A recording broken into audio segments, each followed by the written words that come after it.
You might be wondering how few of your activities in Facebook can generate such a big amount of data.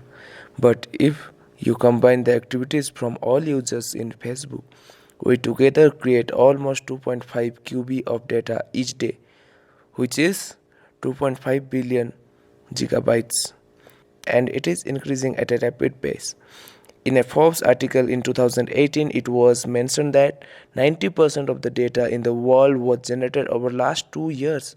And with new innovations in IoT, it is only accelerating. Right now, there are over 3.7 billion people who are using internet.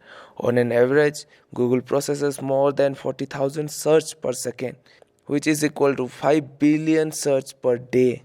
According to Domo's Data Never Sleeps 5.0 report, every minute Snapchat users shares over 527,000 photos. More than 120 professionals join LinkedIn. Users watch 4 billion YouTube videos, 456,000 tweets, 46,000 Instagram photos, and that too in just 1 minute. Starting from big huge engine of an aircraft to your laptop, your GPS, smart meters, credit card transaction, a small sensor in your smartwatch, everything generates data every second. And there are organizations who are maintaining and organizing this data. Now a question comes to mind, why they are storing so much of data? What they are going to do with the data? For your surfing in the internet, you add new data to database of others. The ad that you just saw in your YouTube or new political campaign that just popped up on your screen are most probably based on your internet users. Not just that, the huge data is being used in many industries like healthcare, telecom, banking and finance, etc. And these are being used for advanced analytics, predicting future, continuous update and evolution, and better performance of machines. When asked to a medical professional, how do you think these millions of brain scan records can help medical science to determine the best medication for a patient?